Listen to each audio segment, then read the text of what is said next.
Hello, happy Thursday. Today we're going to be talking about figurative language. So let's get started. Okay, all right.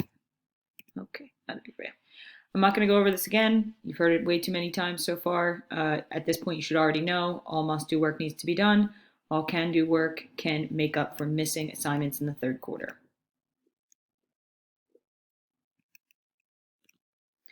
The grading, I'm again going to go over it quickly. 50 points per week, 10 points per day for the guided notes, 100 points per week, 20 points per day for the must-do assignments. Can-do assignments, again, make up for reading and writing grades. My computer's really fun today. All right, the live question sheet, a lot of people have been using it. I hope it's been working for you. I really enjoy it. I think it's really easy for us to kind of rapid fire questions and I can answer them as fast as possible. So the live question sheet, if you have used it, awesome. If you haven't used it, try it. It has been very helpful. The attendance check-in, this is relatively new, so I am going to actually talk about this for a second. Every day you're going to check in using the attached attendance sheet. I believe this is 7:03, this is 7:02. You guys are right here, I think. Nope, that's Patrick by himself. And yeah, here we go. Good job, all these people. Congrats, all these people. You're wonderful. Awesome people. Way to go. All right. So you need to check in with that attendance sheet every day. It is mandatory. It will help me keep accurate attendance. If you don't do your work and don't check in, you are going to be marked absent. So some of you may or may not have been marked absent all week so far. So make sure you pay attention to that because being marked absent during distance learning is not great. Okay, so make sure you check in every day. This week's objectives continued again. We have gotten through 3 objectives, which is pretty awesome. And today you're going to be able to identify examples of figurative language in order to analyze its effect on the development of the theme. So, really quick, do now, Thoughtful Thursday, everyone's favorite. Quote right here, if you are not willing to learn, no one can help you. If you are determined to learn, no one can stop you. So the question here, or questions I should say, first, what does this quote mean? In general, what does it mean? Not what it means to you, what does the quote mean without putting your own personal examples or experiences on it? And then after, this is when you're going to start thinking about it in a more personal way. Given our current situation, do you think its meaning has changed at all? Do you think that people who are not willing to learn can't be stopped, or no one could be helping them? Do you think that people who are determined to learn can't be stopped? Do you think there are other factors that get in the way? What are your thoughts based on what we are dealing with right now as far as distance learning? And again, just so you see, that is going to go right here. A lot of you have missed the do now. It's not an option. It is mandatory. It's part of the guided notes. Okay, so you need to make sure you do that do now. I think there was a slide that was skipped because I really wanted to make sure this. Actually, I reminded myself because I remembered that people didn't do the do now. You have to read directions. It is unfortunate that I cannot be there watching you do your work and telling you that you're doing it incorrectly if you are. The best way that I can do that is if you read, or if I give you directions and you read them. There have been a lot of people who have lost points because they have not taken the time to carefully read directions. If you do not read the directions, the work will not be done accurately. A few people yesterday, and I shouldn't even say a few because it was a lot of people yesterday did the assignment on just a random character. That wasn't the assignment. You were supposed to do the same story that you have been reading and characterize them. You need to make sure that you are reading directions. Again, I wish that I could be helping you like I usually do in school, watching you saying, hey, you're doing this wrong. You need to make sure that you change it and fix it. But I can't do that right now. I have too many people that I'm looking at. Okay, so you need to make sure that you are responsible for reading your directions. Okay, back on track here. So the objective and essential question. People have gotten better at not skipping this. You need to make sure that you include the objective and essential question in your guided notes so that we can break up our days. It's not just week 3. Today is Thursday. I don't know about you guys, but in quarantine, I have forgotten what day it is because pretty much every day felt like Saturday. So we want to make sure that we are getting back in the habit of knowing what day it is, which sounds crazy to even say out loud. So your objective and essential questions will go right here in your guided notes. All right.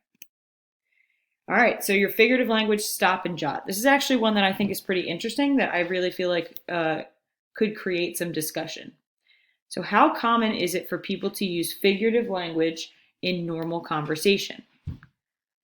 When you're talking to a friend, do you ever find yourself using a metaphor or using a simile or personifying something, or I guess hyperbole would be one?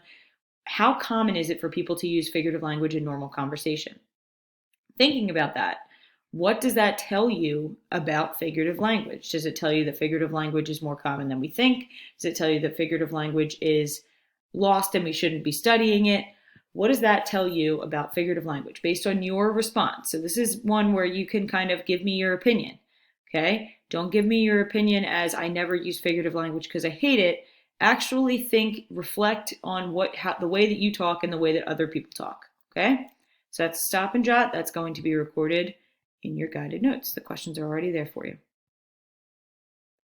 All right.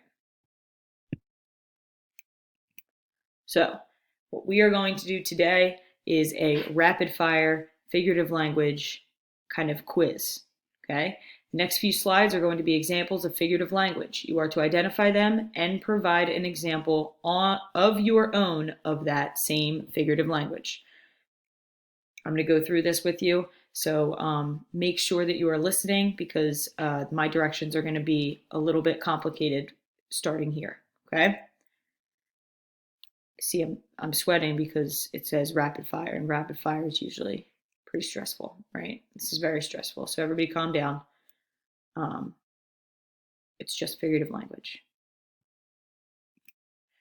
My old Toyota breathed its last breath. It was time to get a new car.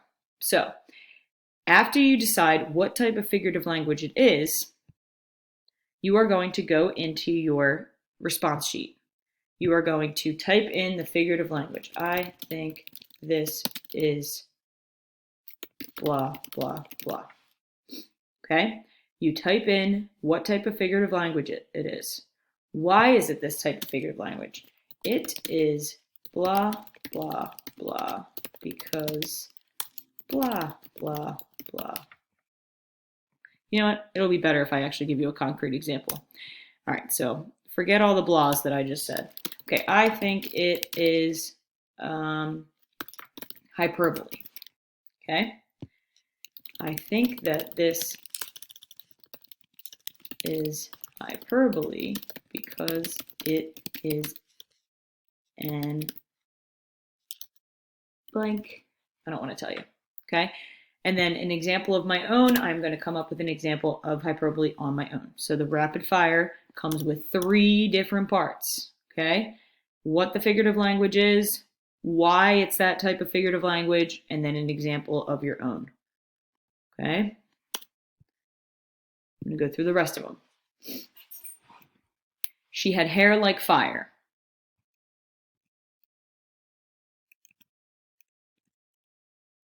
Let's see. Okay, there we go. I had to wait in line at the grocery store for a month just to get paper towels. I posted a TikTok about how much I hate TikTok. It got a lot of views. The thoughtful thieves threw out their trash before they left. It's very nice of them. Every cloud has a silver lining.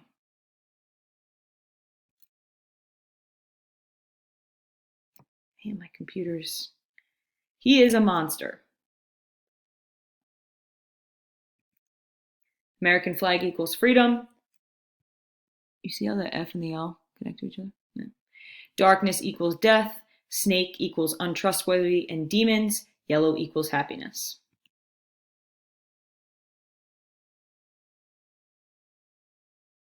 My gosh. Bam! I just scared my dog. And again, you know how much I love stupid songs about stuff. So here are 1, 2, 3, 4, 5 stupid songs. And then these two things right here are examples of songs that have different types of figurative language in them. I'm not going to play them because then you might cheat, but here are a bunch of stupid songs that I would really like you to listen to because they'll be stuck in your head for days. They're all stuck in my head, like all together at once. All right, so after completing your rapid fire, you should have identified 9 types of figurative language. You should have explained those types of figurative language, and you should have given an example of your own.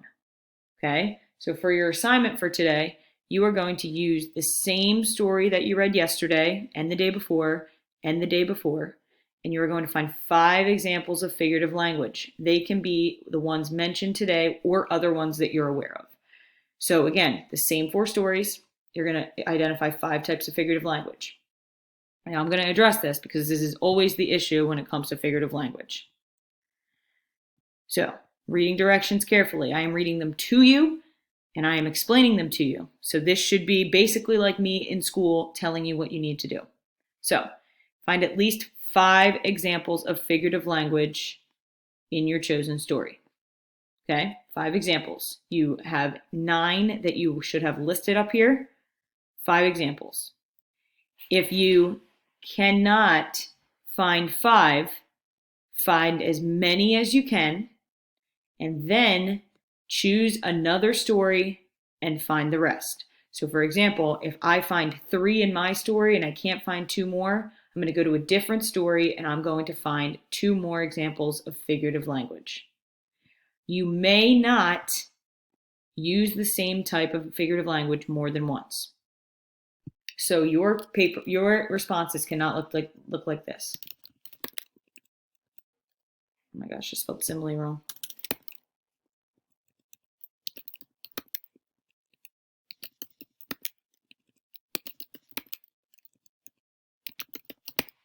You cannot give me the same thing 5 different times in a row. You can give me 2 similes, but you cannot give me more than that, okay? I should add something to this actually.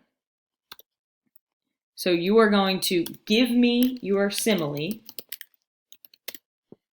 and then you are going to give me the actual text evidence of it. I'll add that on here.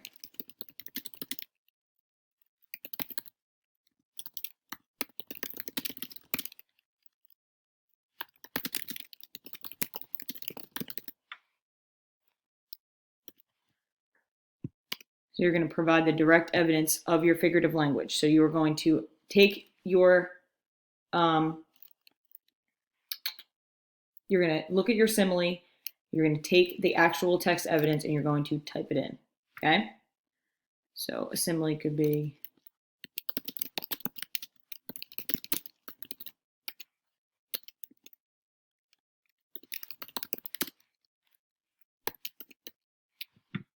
okay?